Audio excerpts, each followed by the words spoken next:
Buenos días nuevamente. Vamos a continuar entonces con el desarrollo de los grupos farmacológicos que habíamos comenzado con nuestro anterior encuentro. En este caso continuaremos con las incretinas o incretin miméticos y posteriormente con los inhibidores específicos del transportador de sodio y glucosa de tipo 2.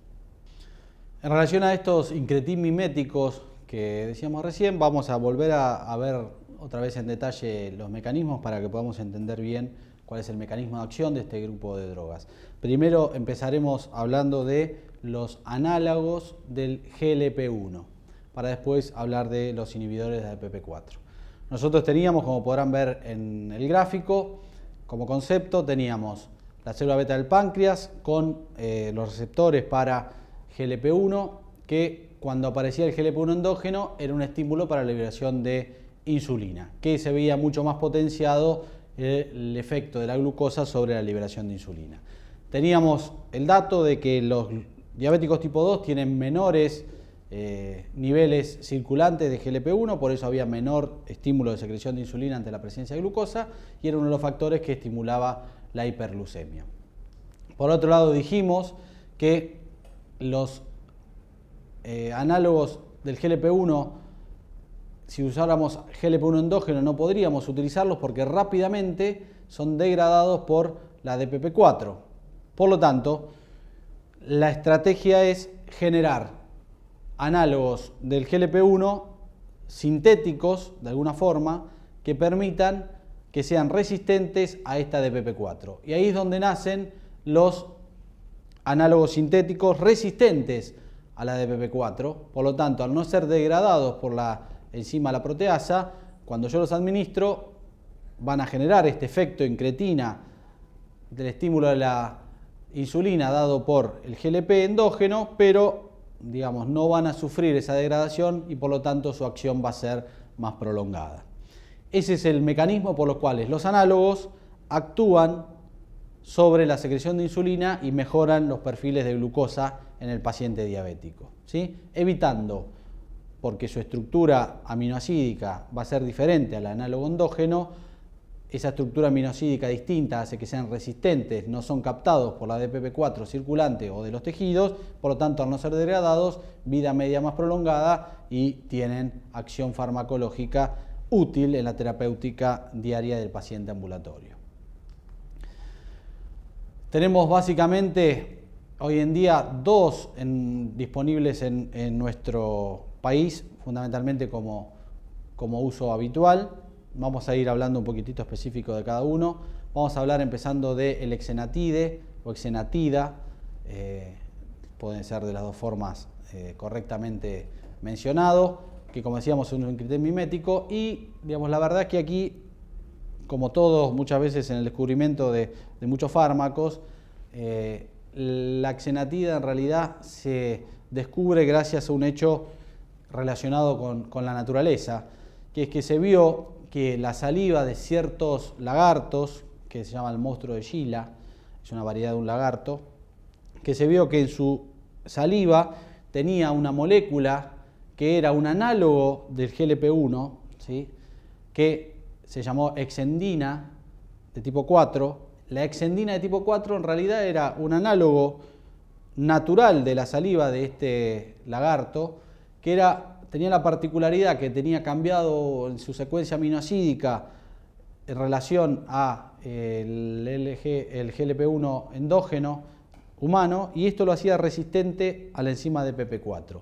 Por lo tanto, ¿qué se hizo? Desarrollar una molécula sintética, un análogo sintético de esta sustancia natural que estaba en la saliva de este lagarto de Gila, y este análogo sintético respeta esa secuencia aminoácidica que al cambiar, digamos, esos aminoácidos que hacen que no sea captada por la DPP4 lo vuelven resistente a la degradación y por lo tanto son análogos que se pueden utilizar en terapéutica por su vida media más prolongada.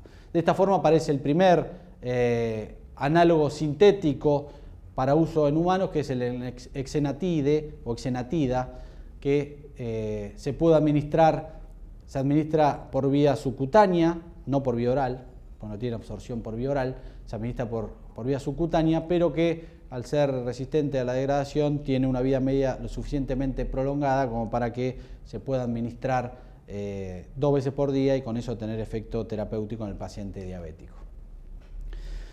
En base a este mecanismo de acción que mencionábamos, como es un análogo, obviamente va a tener las mismas funciones y su farmacodinámica y sus acciones farmacológicas van a estar en relación con el efecto fisiológico endógeno del GLP-1, que es aumento de la secreción de insulina, ¿sí? Básicamente lo que va a tener es este aumento de la secreción de insulina ante la presencia de glucosa. Este estímulo de secreción de insulina ante la presencia de glucosa se mantiene exactamente igual, por lo tanto mantiene ese perfil fisiológico de secreción de insulina postprandial, inhibe la secreción de glucagón, como veíamos también con el GLP endógeno, enlentece el vaciado gástrico y inhibe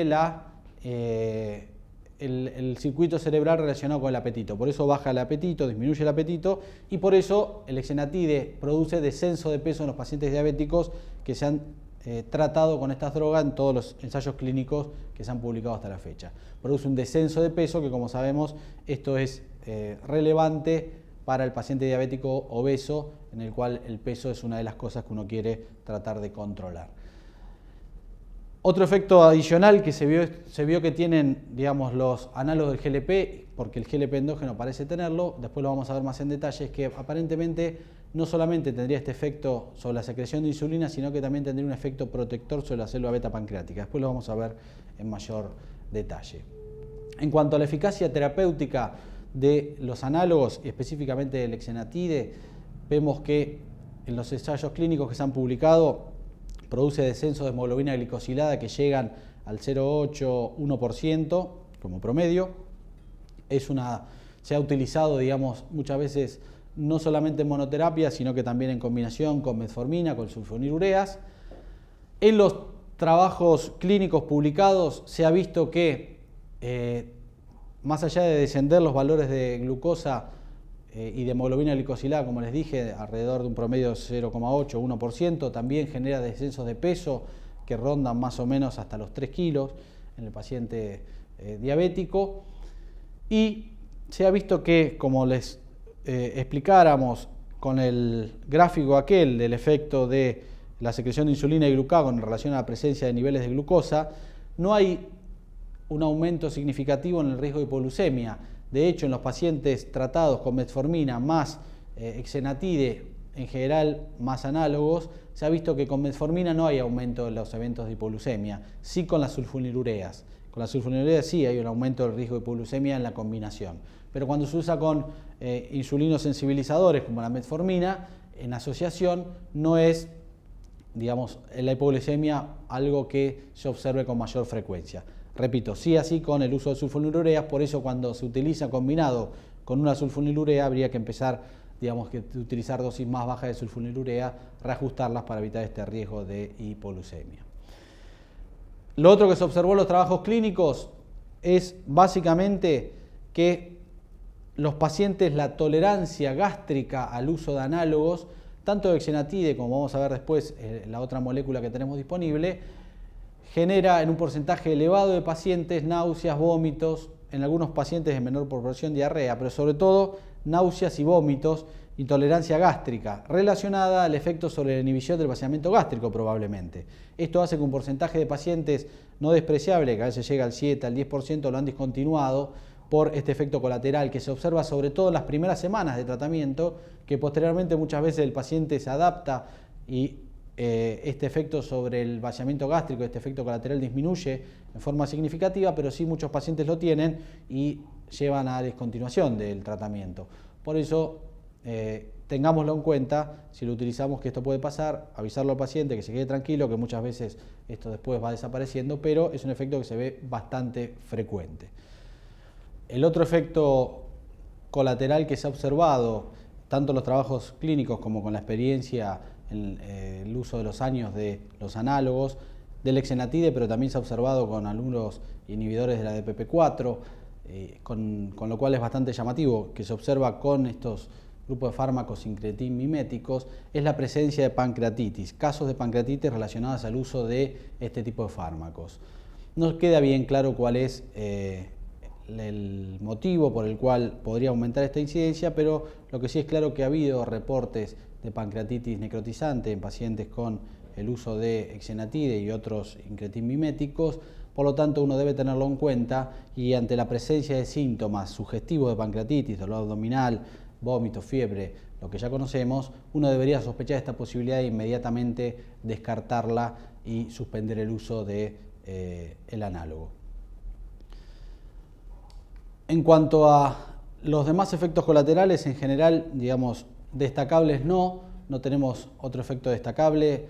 Sí sepamos que por el efecto farmacológico y por la acción farmacológica y su mecanismo de acción, este grupo de análogos, así como los inhibidores de PP4, no podemos utilizarlo en pacientes que tienen insulinopenia marcada, ni en diabéticos tipo 1, ni en pacientes con insulinopenia marcada, porque básicamente su mecanismo de acción es estimular la secreción de insulina. Lógicamente que si no tenemos páncreas funcionante, el efecto farmacológico de los análogos o los inhibidores de PP4 se vería totalmente abolido. ¿En quién uno debería utilizar exenatide o en general un análogo? Básicamente son pacientes tipo 2 sin signos de insulinopenia. Ya sabemos todos cuáles son los signos de insulinopenia, básicamente pérdida de peso, paciente que viene en los últimos tiempos con un mal control metabólico, con cada vez más elevados valores de glucemia y globulina glucosilada. Bueno, ya conocemos todos cuáles son estos signos potenciales. Si el paciente tiene signos de insulinopenia, en realidad uno no debería utilizar esto por lo que explicábamos anteriormente. Sí podríamos utilizarlo en pacientes diabéticos tipo 2, obesos, que básicamente tienen un predominio de hiperglucemia postprandial, que pacientes en los cuales el control de la glucemia por ahí no es del todo frecuente o porque el paciente no es muy adepto a controlarse la glucemia con tiras reactivas, o pacientes ancianos o pacientes en los cuales el riesgo de hipoglucemia puede ser un acontecimiento que queremos evitar. En esos pacientes obesos, diabéticos tipo 2, que digamos la hipoglucemia puede ser un problema, que tienen glucemias postprandiales elevadas, puede ser los análogos, el exenatide, en este caso del que estamos hablando, una buena opción. ¿Sí? Tal vez no como primera línea, no son primera línea, sobre todo por experiencia de uso, por seguridad a largo plazo, pero sí son una buena opción en pacientes que reciben metformina, en los cuales no logro un adecuado control metabólico, o pacientes que son intolerantes a la metformina, puede ser una buena opción, o pacientes en los cuales no logro el objetivo con la asociación de una sulfonilurea solamente o con sulfonilurea más metformina. Ese tipo de pacientes que son obesos, en los cuales tengo glucemias postprandiales, como dijimos, y el riesgo de hipoglucemia puede ser un determinante en mi elección de tratamiento, los análogos son una opción válida. El otro análogo que tenemos disponible es la liraglutida, que la liraglutida también es un análogo resistente, es un análogo sintético resistente a la degradación por la de PP4, por eso es útil en terapéutica. Básicamente tiene un perfil similar a la exenatide. La diferencia está por ahí que puede a veces en algunos casos utilizarse dosis más bajas o una sola vez por día. También el riesgo de hipoglucemia es el mismo que se ve con exenatide y lo mismo pasa con la intolerancia gástrica, porque dijimos que era un efecto relacionado a la inhibición del vaciamiento gástrico. En los últimos tiempos también se ha desarrollado para tratar de evitar este inconveniente que decíamos con los análogos, que tanto la liraglutida como el exenatide son de administración subcutánea, ambos dos, y esto, como decimos, en un paciente con tratamientos crónicos, utilizar tratamientos subcutáneos no es una forma farmacéutica que logre una adherencia adecuada muchas veces. Para el paciente todos sabemos que es complicado usar un fármaco subcutáneo y sobre todo si lo tiene que aplicar todos los días. Entonces se han logrado formas farmacéuticas de liberación prolongada en los cuales se puede aplicar una vez por semana, y con esto por lo menos, si bien sigue siendo administración subcutánea, ya la falta de necesidad de administrarlo en forma diaria, ya la adherencia, digamos, es más significativa.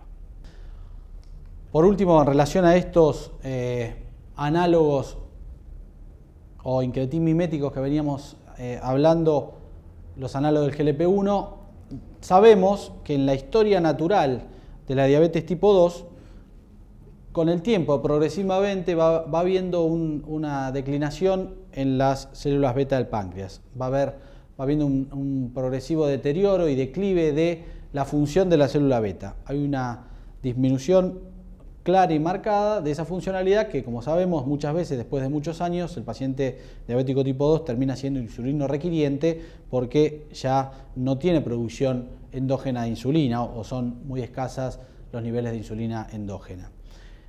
Se ha visto que con las drogas utilizadas hasta ahora actuamos a nivel periférico o estimulando la secreción pancreática, pero la protección de estas células todavía, digamos, no era una cosa que se observaba en forma potencial con los tratamientos que teníamos disponibles.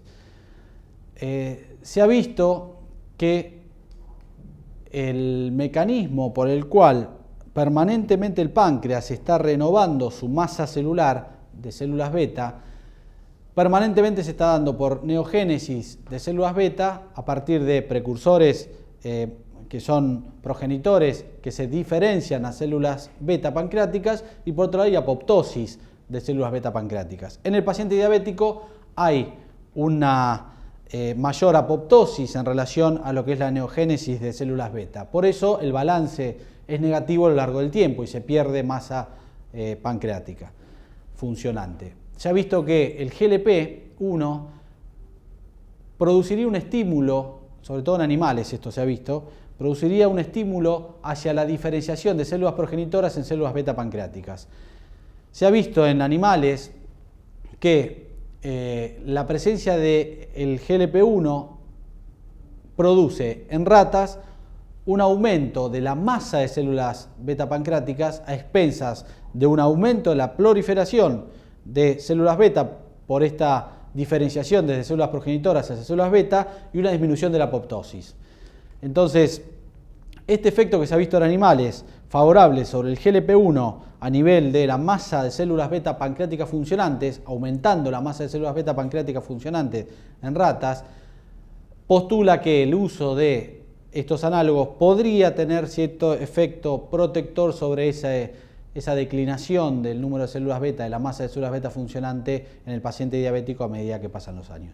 Esto todavía es experimental, digamos, todavía en humanos no se ha podido comprobar, pero podría ser una acción favorable más que tendría el uso de estos fármacos sobre el paciente diabético de tipo 2. Como para resumir y terminar, los análogos, ¿sí?, o los agonistas del receptor del GLP-1 son drogas que se administran por vía subcutánea, que lo que van a hacer es reducir los niveles de hemoglobina a niveles cercanos al 1%, producen disminución de peso, sobre todo se cree por esos dos mecanismos, cerebral y por el vaciamiento gástrico, que puede llegar hasta 3 kilos, en algunos casos puede haber más, pero 3 kilos como promedio.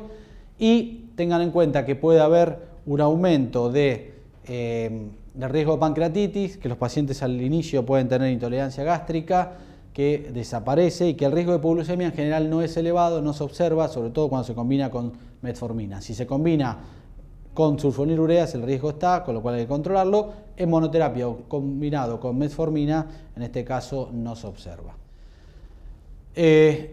¿Cuáles serían las contras del uso de este tipo de análogos, de análogos del GLP-1 o agonistas del GLP-1, que serían lo mismo, ¿sí?, del receptor del GLP-1? Básicamente tienen que ver con hoy en día todavía la experiencia a largo plazo es poca, la tolerancia no es buena, estas náuseas y vómitos, como les decía, hasta un 7 o un 10% discontinúan y hasta un 30% pueda tener este efecto colateral en inicio.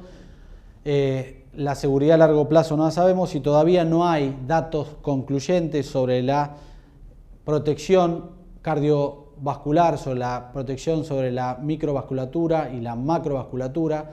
Todavía no hay datos contundentes sobre, digamos, la disminución de las complicaciones microvasculares y macrovasculares en los pacientes diabéticos, como si lo tenemos por ahí con la metformina, como si tenemos datos favorables de las sulfonilureas, etc. Con este grupo de fármacos, si bien hay algunos trabajos que mostrarían que parece que habría un efecto favorable, no hay efectos contundentes o datos contundentes sobre su disminución de morbimortalidad en cuanto a daño microangiopático o macroangiopático en el paciente diabético de tipo 2. Hasta acá los análogos del GLP-1, ¿sí? O agonistas del receptor de GLP-1, que serían lo mismo. Vamos a continuar ahora con el siguiente grupo que formaban parte de esta estrategia de mejorar el efecto incretina, que son los inhibidores de la proteasa que degrada el GLP-1, que es la DPP-4. Dentro de los análogos del GLP-1 dijimos que teníamos dos moléculas principalmente disponibles en nuestro país. Dentro de los inhibidores de la DPP-4, de la proteasa que degrada al GLP-1, tenemos algunos más. Básicamente los 4 que podrán ver en la placa están disponibles en nuestro país. A diferencia de los análogos que son de administración subcutánea, estos tienen la ventaja de que son de administración oral. En cuanto a su mecanismo de acción, vamos a repetir un poquitito y mostrar en la placa para que quede consolidado el concepto. Teníamos el GLP-1 endógeno, que era degradado en forma rápida por la DPP-4, en minutos era degradado. Por lo tanto, si yo quiero aumentar la acción endógena de ese GLP-1, tengo que generar alguna molécula que inhiba a esa proteasa, la DPP-4. Y básicamente estas moléculas, las gliptinas, como se denominan como grupo general, porque casi todas, como verán, terminan con esta, digamos, su nombre farmacológico termina en gliptina, son inhibidores competitivos de esta DPP-4. Al inhibir la DPP-4, el GLP-1 endógeno queda liberado de la degradación, hay más GLP-1 endógeno para actuar sobre la célula beta, mayor secreción de insulina. Yendo específicamente a las moléculas disponibles, la sitagliptina es una de ellas, son de administración oral, pueden utilizarse, se han estudiado tanto en monoterapia como en combinación con metformina o algún otro hipoglucemiante, sulfonilureas. Como van a actuar sobre el GLP-1 endógeno, las acciones tienen que ver básicamente con las acciones propias del GLP-1 endógeno, aumento de secreción de insulina, disminución de la glucosa postprandial, retrasa el vaciamiento gástrico, si bien no en la misma medida que los análogos sintéticos de la GLP-1, por eso los efectos a nivel de la tolerancia gastrointestinal son mucho mejores, no tienen ese efecto sobre náuseas y vómitos que llegaba a niveles muy elevados con los análogos del GLP-1, con estos, si bien hay disminución del vaciamiento gástrico, es menor, por eso también el efecto sobre el peso es menor, no hay tanta disminución de peso, el peso es casi neutro con el uso de los DPP-4, puede haber una pequeña disminución del peso, pero no es tan marcado como se ve con los análogos directos del GLP-1 o con los agonistas del receptor de GLP-1. También tendría cierto efecto protector sobre las células beta pancreáticas, si bien, como dije, esto todavía es experimental y no podemos afirmarlo para la terapéutica diaria. En cuanto a su farmacocinética, tiene una vida media prolongada, en general se administra una sola vez por día, esto es cómodo para la adherencia al tratamiento y en general, digamos, se ha visto que la droga se elimina casi en forma completa por orina sin metabolizar, por eso en pacientes con insuficiencia renal, en este caso la sitagliptina no sería un buen fármaco a utilizar. En cuanto a los efectos colaterales, algo de intolerancia puede tener, repito, mucho menor, y también se han observado casos de pancreatitis con el uso de sitagliptina. Por eso le decía antes que parecería ser un efecto medio de grupo de los incretin miméticos y no solamente de los análogos. Ha demostrado eficacia clínica, hay, digamos, trabajos científicos que la apoyan. El descenso de los niveles de hemoglobina glicosilada son, digamos, más modestos, alrededor del 0,7%, pero es una terapéutica válida también, no como primera línea de tratamiento, sino sobre todo en asociación con metformina o con sulfonilureas en pacientes que no se logran el tratamiento, digamos, objetivo adecuado, o también puede llegar a ser como monoterapia en pacientes sobre todo intolerantes a la metformina o en quienes la hipoglucemia puede ser una circunstancia adversa, con los pacientes añosos, en los cuales las sulfonilureas pueden generar hipoglucemia. Si esto es un problema, también los inhibidores de PP4, como no generan hipoglucemia en general, son una buena opción para este tipo de pacientes que tienen cierto riesgo ante la posibilidad de una hipoglucemia sintomática. La otra droga dentro del grupo de inhibidores de PP4 es la vigagliptina. La vigagliptina básicamente tiene un perfil en cuanto a su característica farmacológica similar a los otros de PP4, también es útil por vía oral, no produce hipoglucemia igual que que la sitagliptina. Tiene, digamos, efectos sobre el peso que son más bien neutros. Si bien puede haber un poco de ganancia de peso en algunos casos, el efecto es más bien neutro, a diferencia de otros hipoglucemiantes que lo pueden aumentar, en este caso no. Estas dos características, como digo, son favorables y hacen que sea una opción válida, sobre todo en pacientes, como decíamos también anteriormente, con metformina, en los cuales yo quiero agregar una segunda droga y el riesgo de hipoglucemia puede ser un evento que no quiero tener en cuenta.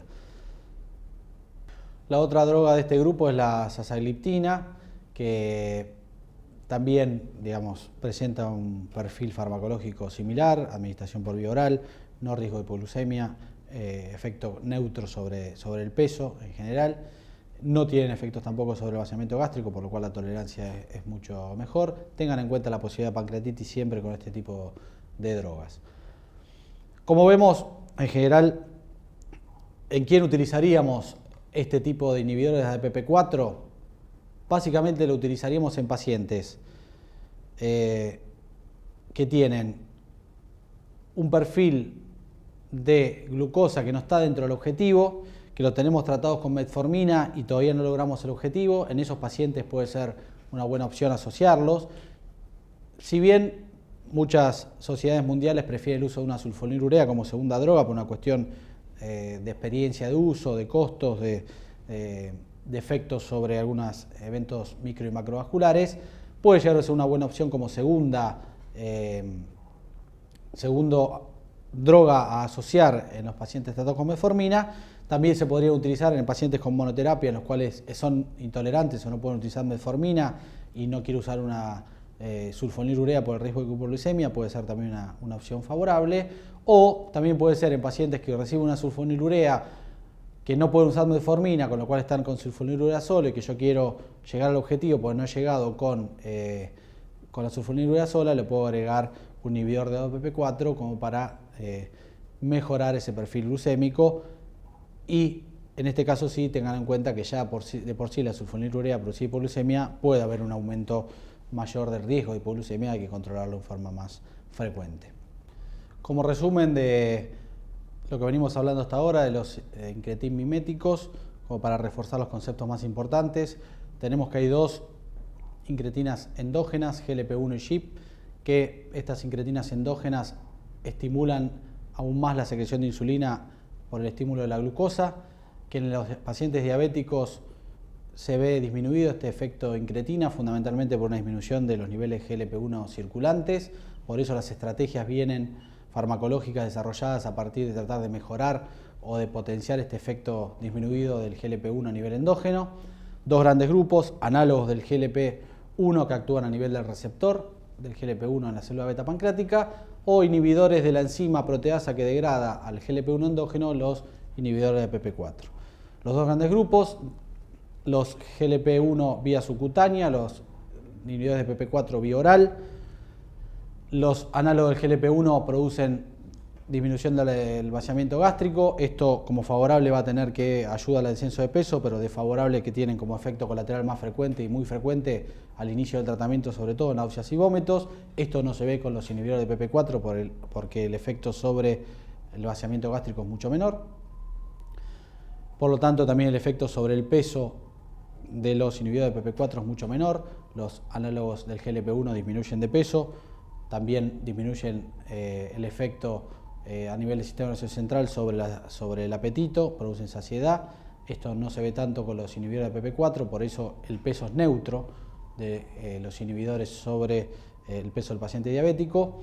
Y en cuanto a los descensos de la hemoglobina glicosilada, son más efectivos los análogos, con descensos que, digamos, promedia el 1%, puede llegar a veces a más inclusive, mientras que el descenso es un poco más modesto con los inhibidores de PP4.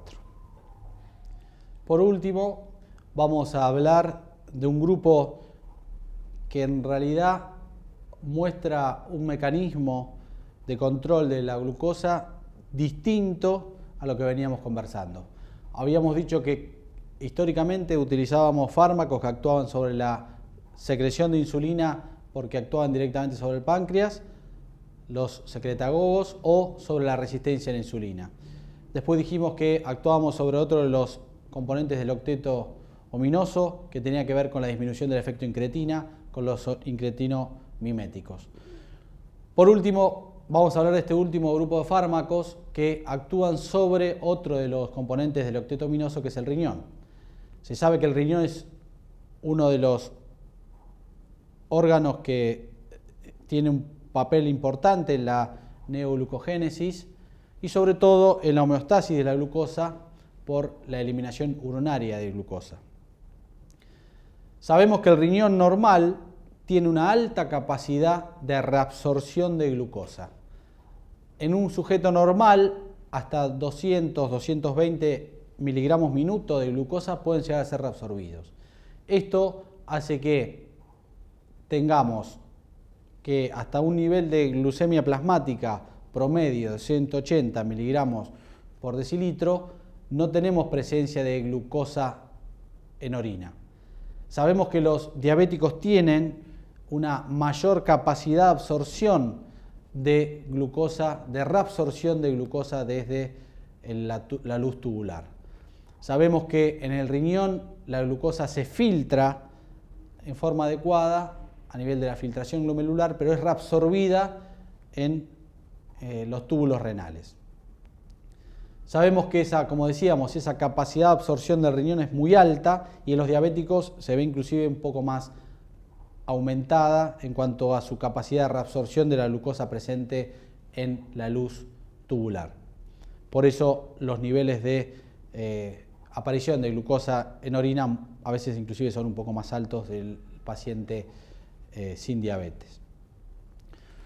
Por otro lado, sabemos que hay receptores de tipo GLUT2 a nivel del túbulo renal. Sabemos que también, como habíamos hablado cuando hablamos de las incretinas y del estímulo de glucosa a nivel intestinal, tenemos transportadores específicos sodio-glucosa que están presentes en intestino, pero que también están presentes en riñón. Tenemos, si bien hay 3 subtipos de transportadores sodio-glucosa, tenemos 2 principales, el tipo 1 y el tipo 2. El tipo 1 se ve más presente, como decíamos, en el intestino, responsable de la captación de glucosa a nivel del epitelio digestivo, del yeyuno y del ilion, y el pasaje de glucosa a ese nivel. En el riñón tenemos también presencia de tanto el transportador sodio-glucosa de tipo 1 como el transportador de glucosa de tipo 2. Hasta acá sabemos que el riñón normalmente lo que va a hacer es, ante la presencia de glucosa en orina, esta glucosa es absorbida a nivel de los túbulos renales por intermedio de estos transportadores sodio y glucosa, que como su nombre lo dicen, gracias al gradiente eléctrico, lo que hacen es ingresar sodio y glucosa a la luz de la célula del túbulo renal. Una vez en la luz, en el citoplasma de la célula tubular renal, el sodio es intercambiado en la bomba sodio-potasio con el potasio. Esta salida de sodio hacia el exterior crea un gradiente eléctrico que favorece que el transportador de tipo GLUT2, que está presente también en la célula del túbulo renal, tome la glucosa del citoplasma y la pase hacia el capilar, con lo cual es otra vez reabsorbida y se encuentra presente a nivel plasmático. Este es el mecanismo que pasa permanentemente en nuestro riñón, el paciente sano o diabético, con la filtración glomerular de glucosa, glucosa presente en la luz tubular, reabsorción de glucosa a través de los transportadores sodio-glucosa de tipo 1 y de tipo 2, y posteriormente por el GLUT2 son transportados del citoplasma de la célula del túbulo renal hacia la circulación. Se ha visto que los transportadores sodio-glucosa de tipo 1 y tipo 2 tienen características diferentes. Básicamente la gran diferencia entre el transportador de tipo 1 y el transportador de tipo 2, que son el transportador sodio-glucosa de tipo 1, tiene una alta afinidad por la glucosa, pero una baja capacidad de transporte. En cambio, el transportador sodio-glucosa de tipo 2 tiene una baja afinidad por la glucosa, pero tiene una alta capacidad de reabsorción por intercambio con sodio. Esto ha llevado a que pueda ser una diana terapéutica. Si yo tengo un transportador, el que es el responsable de la reabsorción de glucosa en el paciente diabético, y tengo dos transportadores, uno de alta capacidad y uno de baja capacidad, obviamente que el de alta capacidad es una buena diana terapéutica para el desarrollo de fármacos que actúen a ese nivel. Y aquí es donde otra vez tenemos que recurrir a la historia y vemos que otra vez, a partir de la naturaleza, es que logramos posteriormente tener estrategias farmacológicas. Aquí es donde tenemos que volver a la naturaleza. Y otra vez, a partir de sustancias halladas en la naturaleza, es que podemos llegar a descubrir después una sustancia sintética que nos sirve en el arsenal terapéutico. Se conoce desde el siglo XIX que una sustancia presente en las raíces del manzano tenía efectos sobre la eliminación renal de glucosa. Eso después, posteriormente, se pudo determinar que era la floricina, la sustancia presente en las raíces del manzano, que si yo administraba floricina en animales, aumentaba la glucosuria. Esto se utilizó para tratar de estudiar a nivel experimental la fisiología renal, pero en humanos, no se podía utilizar básicamente por dos situaciones. Una, porque tiene una escasa biodisponibilidad oral, por lo tanto no se puede usar por vía oral. Y lo segundo es que la floricina era un inhibidor no selectivo, tanto del transportador de tipo 1 como del transportador del tipo 2. Esto hizo que si yo lo quería administrar por boca, primero no se absorbía y segundo, por la inhibición del transportador de tipo 1 a nivel intestinal, me producía mucha diarrea porque no se absorbía la glucosa. Esto generaba efecto osmótico y diarrea. Por lo tanto, no se podía utilizar. Pero sí fue el puntapié inicial para el desarrollo de sustancias sintéticas que sean bloqueantes específicos del transportador de sodio-glucosa de tipo 2, que fundamentalmente, como dije, se presenta en el riñón, no en el intestino. De esta forma yo podía modular la reabsorción de glucosa a nivel renal mediante el bloqueo específico de este transportador, que es el responsable de la mayoría de la reabsorción de la glucosa por el túbulo renal. Entonces, ahí es donde aparece el desarrollo de estas nuevas moléculas. Hoy en día tenemos varias moléculas en investigación, en fases muy avanzadas, inclusive algunas, como ya vamos a hablar, muy cerca de estar presente en la terapéutica diaria. Se desarrollaron estos antagonistas sintéticos del transportador sodio-glucosa de tipo 2. De esta forma, ¿cómo actuaban? Básicamente, como su nombre lo dice, van a bloquear a nivel del túbulo renal el transportador sodio-glucosa de tipo 2. Al bloquearlo no se puede reabsorber la glucosa presente en la luz tubular, por lo tanto hay un aumento de la glucosuria, un aumento de la eliminación de la glucosa. Esta disminución de la reabsorción de glucosa y aumento de la eliminación de la glucosa a nivel urinario genera una disminución de los niveles de glucosa plasmáticos y esto también genera efectos favorables sobre el metabolismo glucémico a nivel de los tejidos periféricos. Hay una menor neoglucogénesis, hay una disminución de la glucosa plasmática y esto va a llevar a una disminución de la hemoglobina glicosilada, como es lógico, ¿sí?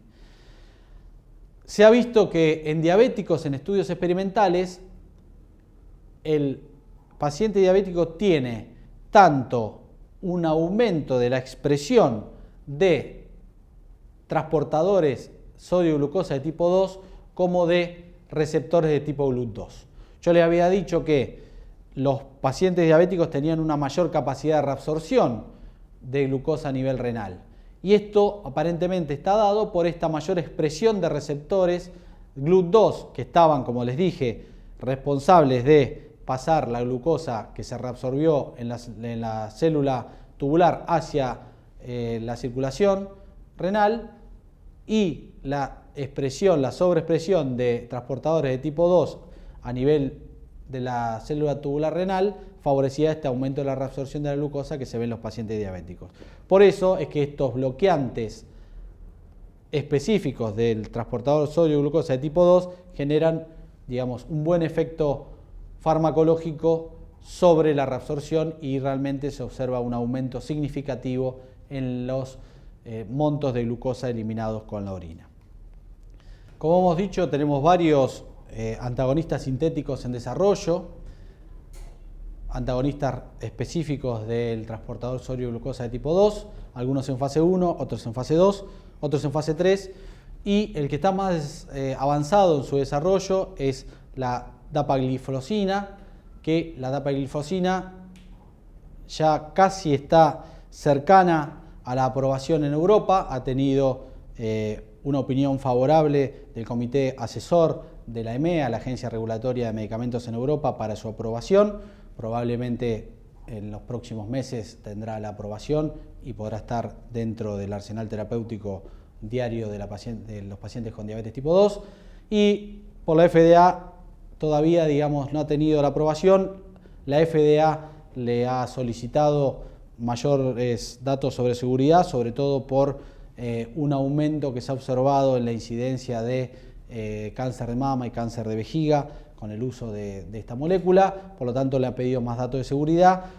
Hay varios estudios publicados en los últimos años en revistas de primer nivel, como el Lancet, por ejemplo, donde se ve eficacia terapéutica sobre los niveles de hemoglobina glicosilada, se ve descenso de peso. Como toda droga nueva, obviamente que, digamos, vamos a tener que ver experiencia en la seguridad a largo plazo, pero parecería que este grupo de fármacos antagonistas específicos del transportador sodio-glucosa de tipo 2, dentro de poco tiempo van a estar disponibles dentro del arsenal terapéutico como una nueva metodología en cuanto a mecanismo de acción para sumar a los diferentes fármacos que tenemos para poder tener un abanico completo en cuanto a la asociación de fármacos con diferentes mecanismos de acción en pacientes que no logran un adecuado control metabólico con monoterapia o con asociación de drogas más clásicas. Hasta aquí hemos llegado entonces con el desarrollo de estos 4 grupos de fármacos que forman parte del arsenal terapéutico de la diabetes tipo 2, 3 ya disponibles, las glinidas, las glitazonas y los incretin miméticos, uno que probablemente en los próximos meses tengamos algún exponente de este grupo de fármacos, como son los antagonistas selectivos del transportador sodio-glucosa de tipo 2 a nivel renal, y de esta forma vamos a tener cada vez más un portfolio y un arsenal de productos más amplio para poder tratar a nuestro paciente diabético que no logra el objetivo con fármacos que tienen diferentes mecanismos de acción. Muchas gracias por su atención y espero que estas charlas les hayan sido de utilidad. Muchas gracias.